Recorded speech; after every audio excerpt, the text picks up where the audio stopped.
I love to travel. We together with my wife, we lived in 15 different countries across the last 5 years. So that's been a journey. A few weeks ago, I came back from Saudi Arabia. I was there for a few months. So now it's family time. Family time, and Luna is here today with us. Hello. So cute. That pose with the legs in the air. She's just chilling. She's just chilling. Actually, I could tell you my fun fact. My dogs just had puppies, so I have 2 dogs, and now there are 7 puppies. So there's 9 dogs in the house right now for the next couple weeks. Yeah. Oh my God. Yeah, it's crazy. It's crazy. It's awesome to have you on the show. I've been following what you do for a long time, but some of our viewers might not know a lot about you. Thank you so much for having me. We started the journey with Remote How, which ended up to be world's largest marketplace with remote and hybrid work experts. We've been running a bunch of virtual conferences. Then I co-founded also the Remote First Institute, which has a goal to help as many teams, companies, individuals as possible embrace that the work can be done from anywhere. I've been digging into how artificial intelligence can help distributed teams both be more efficient, but also make people happier. I mean, running 2 companies in your spare time, writing a book, being published in some of the world's most major publications, and consulting for Microsoft, ING Bank, there's so many others as well. How did you become so deeply committed to the advancement of remote work? So it was always on my mind. 2017, when we moved to US, I had this question: can we make people happier and enable them to work anywhere? It can be the same city, the same states, that you just don't need to commute every day, spend more time with your family, etc. Or enable the talent from abroad to get opportunities in other countries, like you guys do at Crossover. We work in an industry where everyone wants to be an innovator, everyone wants to be a disruptor. And yet when it comes to remote work, so few companies are willing to lead the way and actually be first at something. Yeah, here we are. It's May 2024. And I feel like we're still fighting a very similar battle. The problems is not remote, hybrid, whatever. It's how bad the work is managed within your company.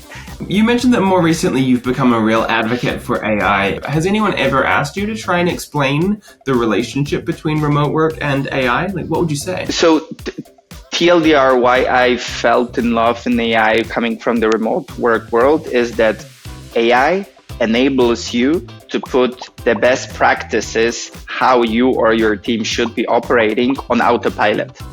I saw AI as a way to both empower the individual to work better, to work smarter, not harder, but then also empower the organization to help them establish these processes, workflows that are building the healthy workplace and be able to measure what's going on. We are really entering a totally new phase of work where it's more about facts and less about opinions.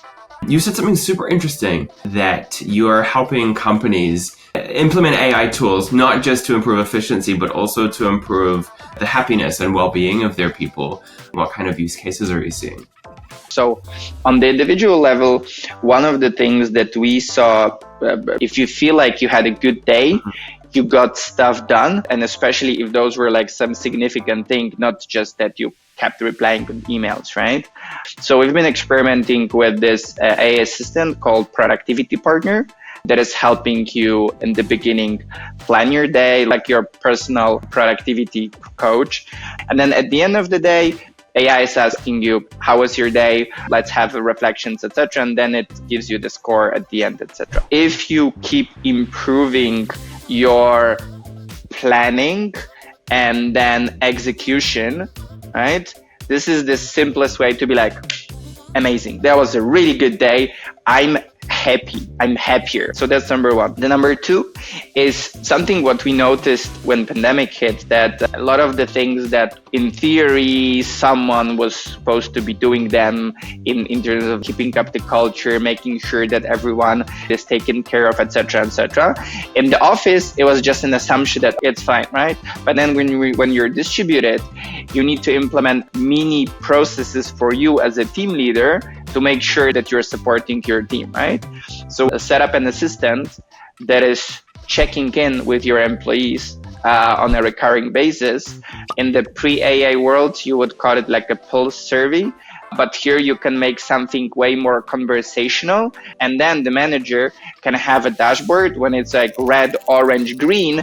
And that's again like a direct correlation to happiness, because you're providing a tool that is enabling the team to really understand what's going on and be able to react quickly. What I really love about everything that you just said is that happiness equals job satisfaction, and you get job satisfaction from feeling productive. When your people feel empowered, they actually want to do the things that make good business. I agree. I completely agree. Let's start to talk about how AI can help individual remote workers. Do you think that long-term, the progress surrounding AI is going to affect remote workers differently than it affects office workers? So I would say that it will impact everyone. And now it's the question how you adjust. Is it about upskilling, right? To be efficient with some more sophisticated AI tools, right? Is it about upskilling when in terms of your soft skills, right? Or maybe you're in jobs that would really be severely impacted by AI getting smarter and smarter. Think about maybe working in front of your computer is actually not the stuff that you want to do until the rest of your life. That's actually a growing trend that people are like, is it really what I want to do? I think it's a brilliant time to ask these like tough long-term questions and then go into this direction of like reskilling, right? Be curious, open-minded, because things are changing so fast on so many fronts. AI is getting smarter. We're still in the beginning of this phase. The exponential growth is kind of taking off. Assume that it will get 10 times better, 100 times better, and how it will impact what you're doing. It's like judging what cars can be in 1923 based off of the Model T Ford. Yeah, That's exactly. what anyone who is judging what AI can do based off of what they can see in 2024. It's such an important mindset to have. Let's say they're a remote worker who knows that they need to level up their AI game and they want to do that, but they're just not really sure where to start. Do you have any universal tips that would help? So start experimenting with building AI assistants for different use cases if you're part of the company. Organize an AI hackathon internally. This is the proven way how you can kick off a widespread adoption of AI within your company. And then there is this very interesting framework of introducing AI. It's called the STEP.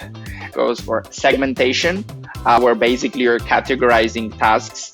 Then you have transition, so you're redistributing tasks. Then you have education, reskilling and adjusting to increasing AI capabilities. And then performance, so you're looking at how things are changing. It's a very powerful framework that can help understand where really AI can move the needle, and then make sure that this is a process that is being measured and improved upon. While we're still here, Iwo, is there anything else that you'd like to say to our audience? Work smarter, not harder. It's no longer about working long hours, but it's about figuring out the way how you can get something that normally takes you 3 days to get it done in 4 hours. It's a win-win. The stuff is done, you're happy, voila. It's been an absolute pleasure meeting with you. Before I let you go, I have to know if Luna is still lying in the exact same position on the couch. Luna? Yes! Hello! Oh, hello! Thank you so much, Luna. Thank you so much for having me, Andrew. No worries. Thank you. Take care.